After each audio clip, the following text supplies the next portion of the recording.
Hey Larry. Hey, I thought I'd put that video together that we talked about. Hey Lindsay. Hey Luke. Hope you're all doing well. So Larry, I don't know if you can see the board, but I'm going to send this to you in an email as well.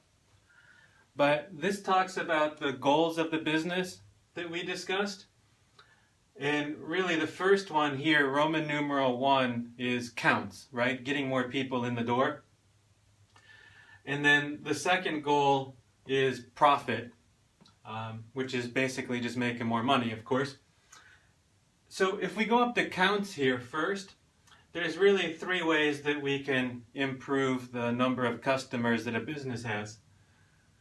The first one is to get new customers, and that's something that they'll call or refer to on the internet as acquisition, right? So that's literally the act of acquiring new customers.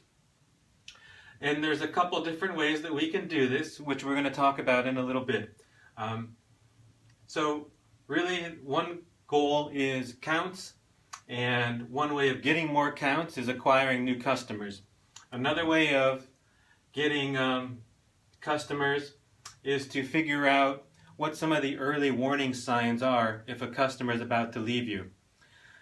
So they may be upset, they may go ahead and contact the call center, they may go ahead and send an email to customer service, and we may find out that people who leave send maybe 2 or 3 emails on average. So if we keep track of who's sending those emails, then we can get a little bit ahead of the curve and basically intercept those folks before they leave. The third way is something called win-backs. So there's something you'll read about on the internet called win-back campaigns. And win-back campaigns are really designed to go after people who were customers. Maybe 6 months ago they were actively purchasing from you, but all of a sudden they're not. So they either went to a competitor, maybe they just lost interest in that particular product, but one way or another they're not buying from you any longer. Now, acquisition up here, I think we mentioned in Telluride, is a lot more costly than retention. It's not uncommon, as I'm sure you well know, you get a bunch of credit card offers with maybe a $100, $200 incentive. I just saw one not too long ago from Chase Bank where I think they were offering $250 if you opened up a checking account. So the costs of that incentive, coupled with the fact that you typically have to either call or send a lot of direct mail pieces to them, makes this very costly. Here, where we're talking about retention, if we can just maybe, if they're irritated with us and we comp them a meal at the hotel, or maybe 1 free night or something like that, what's that cost us? If we're not full, it costs us nothing. And aside from that, the cost of a meal may be $20. $20 versus maybe a $250 incentive. So retention is always a lot cheaper. And then win-back is kind of cool because we know that at one point they already liked us. So all we have to do is either address whatever it was that irritated them, or find out through email or through picking up the phone what it is that distracted them from us. And this could be, maybe they received a better offer from a competitor, and maybe we give away a little bit of our profit margin to get them to re-engage with us. Okay, so those are the 3 different ways of acquisition or getting customers. First way of getting customers is literally finding new ones. The second way of getting customers is to keep the ones that you already have at all costs. And then the third one is to win back those that have left but not too long ago. Okay, so now the next question is, how do we actually do that? And there's really 3 different ways that we do that. The first one is very, very simple. You may deal with, maybe even at the hotel, maybe they've never actually done any direct mail. maybe they just know that people who come to the hotel tend to come from maybe the surrounding states. Maybe it's just as simple as Arizona and Texas. And maybe you know that they obviously like skiing, and maybe you have an idea of how old they are. And given the price of the rooms, you probably have some kind of income requirement. So what we can do is we can go ahead and provide lists to the hotel, and we can say, hey, we're going to provide you with people who are 35 to 55 years of age who like to ski and who live in these states and who make this amount of income or above. And every single person on that list will meet that requirement. Then the hotel can either go ahead and call them, they can send out a direct mail piece, and we can even provide email addresses as well. So that is the simplest approach to this, and it's also the one that we make the least amount of money on. And it's something that can be important if that company really hasn't done anything in the past, or maybe they have, but they just haven't kept track of anything. The second way that we can go ahead and get more customers is by profiling. So profiling is basically looking at the existing customers, right? And for this, the hotel would basically give us a list of all of their customers, and ideally they would give us an idea of how many nights they stayed or how much money they spent, and that way we can profile the ones that are the most profitable to them, not just any customer. For instance, somebody maybe traveling through town or something, or wanted to check out Telluride like I did the first time I came. You know, I just came in for a night or two, right?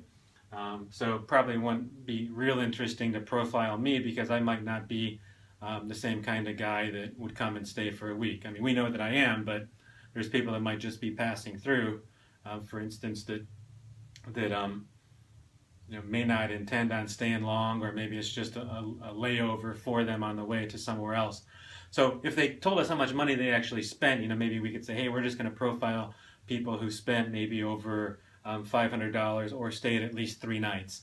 And then that way we're making sure that they're not going to waste time and money contacting somebody who's only staying a night or 2 on average. So, sorry, that was a bit of a rant.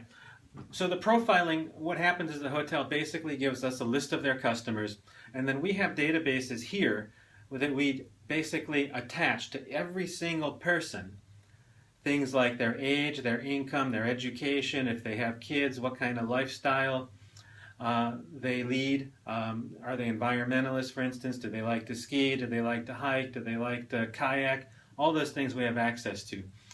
We know if they own a home, we know how big the home is, and all kinds of things. So what that allows us to do is to take that list from the hotel, marry in all of these other data elements, and then we do a profile. So in other words, what do they look like? And again, we may find out that they're between 35 and 55 years of age. They come from these states.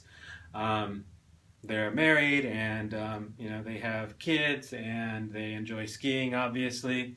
And we can find out the zip codes, the counties, the cities, all kinds of stuff about where they come from. And then what's cool about that is that we can use that profile to turn around and refine this list selection, right?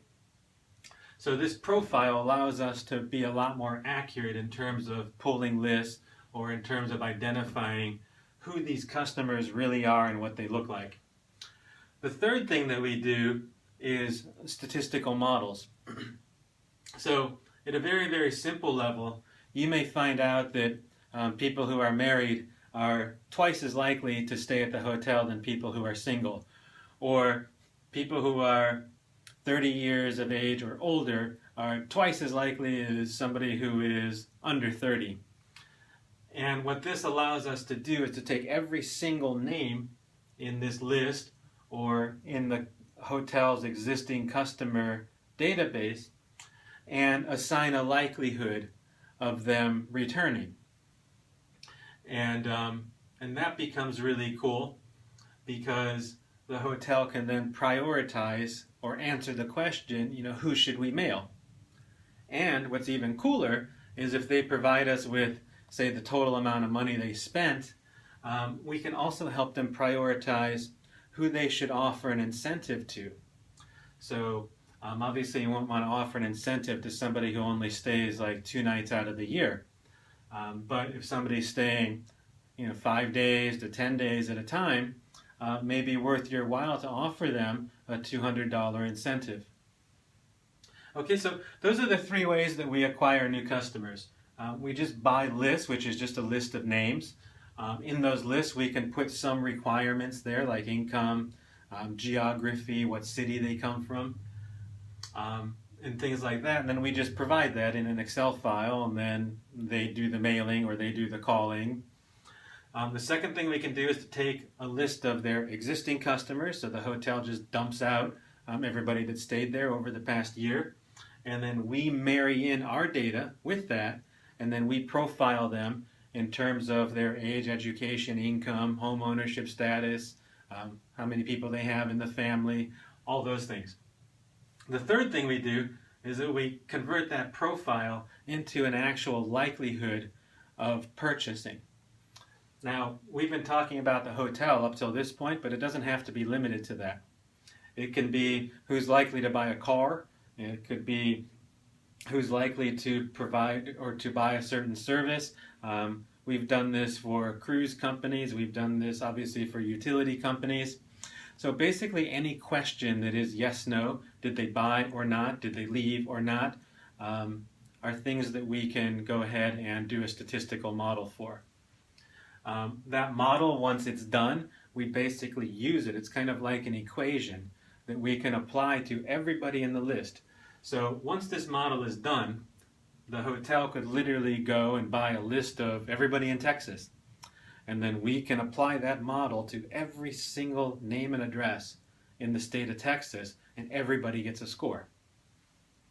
Once we have that score, we can say, hey, we recommend that you mail to the top 50% of the people in that list. And that helps them save literally half of their mailing budget, which can be extraordinary, or if they're picking up the phone and calling, we can save them a lot of time and money there as well. Okay, now keeping existing ones. This is something that in the literature or on the internet you're going to see referred to as retention or retention campaigns. And that's a big fancy word for people saying that they're looking for early warning signs of people leaving. So for instance, where I work during the day, we know that if people, obviously if they file a complaint with the Public Utilities Commission, that's a very good sign that they're going to leave.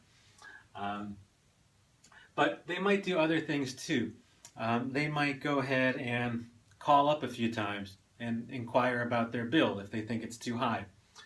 They may go onto our website and they may go ahead and check out different plans that they can be on to see if they can get a better price. And these are early warning signs of somebody who's going to leave. So if they're a valuable customer, and most customers are, some aren't, but we can go ahead, excuse me one second. Hey, I'm doing a video, so I need it kind of quiet. Sorry, Ann just came home. She was jogging. I wanted to make sure she didn't start playing some music or come up. But anyway, the retention campaigns look for early warning signals of somebody who's going to leave or somebody who's going to defect. And the idea is that we can get ahead of the curve there and intercept them before they actually take off. In my line of work, it might be people shopping around. And if they're a valuable customer and we get some of these early warning signs, we can be proactive. We can reach out to them and we can say, hey, look, we know your plan is expiring in 2 months, and we'd like to offer you an incentive to stay with us or to renew. And that way it's not too big brotherish, but it's addressing the concern. The third thing is win-back campaigns. So these are basically attempts to get somebody who was very active to re-engage with us.